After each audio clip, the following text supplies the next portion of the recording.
Student, আজকে এনেছি সংবিধান থেকে কিছু জরুরি যে তথ্যগুলো আমরা বিভিন্ন সেট করতে গিয়ে দেখি এখান থেকে একটা না একটা কোশ্চেন থাকে। পরীক্ষাগুলোতে দেখি যে রাজ্য সরকার পরীক্ষাগুলো এবং কেন্দ্র সরকারের যে পরীক্ষাগুলো হয় সেই পরীক্ষাতেও একটা না একটা কোশ্চেন আমরা পেয়ে থাকি। তো এই সংবিধানের এই চ্যাপ্টার থেকে একটা কোশ্চেন কমন থাকা এটা আশা করা যায় প্রত্যেকটা পরীক্ষায়। তো দেখো প্রথমে কি বলেছে, প্রথমে আমেরিকা থেকে কি নেওয়া হয়েছে। আমরা সংবিধানের যে বিভিন্ন দেশ থেকে নেওয়া আমাদের সংবিধান, তো আমেরিকা থেকে নেওয়া হয়েছে। দেখো প্রস্তাবনা, মৌলিক অধিকার। এই যে মৌলিক অধিকার এটা প্রায়ই আসে। রাষ্ট্রপতি নির্বাচন, ইমপিচমেন্ট অর্থাৎ রাষ্ট্রপতিকে মহাঅভিযোগ দ্বারা সরানো হয়, ইমপিচমেন্ট পদ্ধতি দ্বারা সরানো হয়।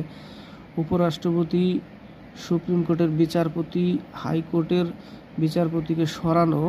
আর একটা কি আর্থিক জরুরি অবস্থা। আমরা তাহলে এইগুলো আমরা আমেরিকা থেকে, মানে আমাদের সংবিধানে আমেরিকা থেকে নেওয়া।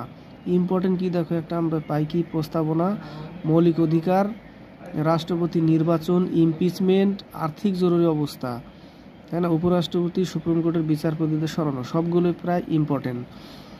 তো আমেরিকা থেকে নেওয়া, ভালো করে দেখো। এবার আসবো আমরা ব্রিটেন থেকে। ব্রিটেন থেকে কি কি নেওয়া হয়েছে দেখো। সংসদীয় শাসন প্রণালী, সংসদের যে শাসন প্রণালী সেটা, নাগরিকত্ব, এই নাগরিকত্বটা প্রায় পরীক্ষায় আমরা পাই। নাগরিকত্ব কোথা থেকে নেওয়া।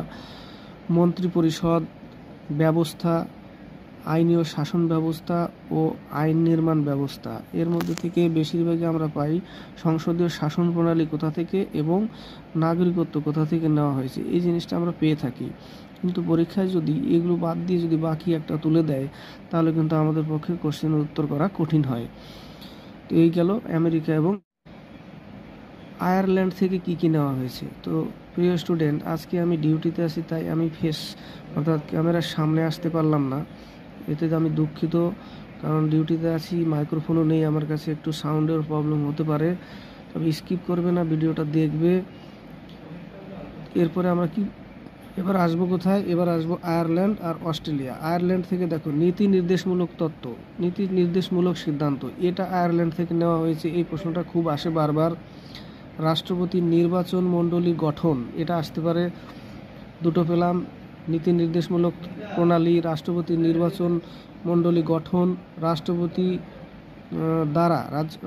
দ্বারা রাজ্যসভায় সাহিত্য, কলা, বিজ্ঞান ও সমাজসেবা ব্যক্তিদের নির্বাচন, এগুলো আসে আয়ারল্যান্ড থেকে, মানে এগুলো নিয়েছে আয়ারল্যান্ড থেকে। তারপরে অস্ট্রেলিয়া, ভাষা, এটা খুব কমন, এটা পাই আমরা। কেন্দ্র ও রাজ্যের মধ্যে সম্পর্ক নির্মাণ, অর্থাৎ কেন্দ্র রাজ্যের মধ্যে যে একটা সম্পর্ক সেটা তৈরি করা। কেন্দ্র ও রাজ্যের শক্তি বিভাজন, সংসদে রাজ্যসভা লোকসভার সংযুক্ত বৈঠক, এই প্রশ্নটা ইম্পর্টেন্ট। সংসদে রাজ্যসভা ও লোকসভার সংযুক্ত বৈঠক। আর ব্যবসা বাণিজ্য। প্রিয় স্টুডেন্ট, এবার আসবো জার্মানি আর কানাডা থেকে কি নেওয়া হয়েছে। জার্মানি থেকে জরুরি অবস্থা, জরুরি অবস্থাটা খুব আসে। রাষ্ট্রপতি ও মৌলিক অধিকার বিষয়, অর্থাৎ মৌলিক অধিকার, রাষ্ট্রপতির মৌলিক অধিকার বিষয়ে শক্তি, রাষ্ট্রপতির মৌলিক অধিকার বিষয়ে শক্তি, ঠিক আছে। জরুরি অবস্থাটা খুব আসে জার্মানি থেকে নেওয়া। এবার কানাডা থেকে কি নেওয়া হয়েছে, রাজ্যে রাজ্যপালের নিযুক্তি, এই প্রশ্নটা কিন্তু ইম্পর্টেন্ট। রাজ্যে রাজ্যপালের নিযুক্তি কোথা থেকে নেওয়া হয়েছে, কানাডা থেকে। এবং অবশিষ্ট শক্তি কার কাছে থাকবে, অবশিষ্ট শক্তি কেন্দ্রের কাছে থাকবে, অর্থাৎ সেন্ট্রালের কাছে। এবার আসছি আমরা দক্ষিণ আফ্রিকা থেকে কি নিয়েছে। দেখো দক্ষিণ আফ্রিকা থেকে সংবিধান সংশোধন, এটা কোশ্চিন খুব আসে বারবার, প্রায় এসে থাকে এই কোশ্চিনটা, সংবিধান সংশোধন।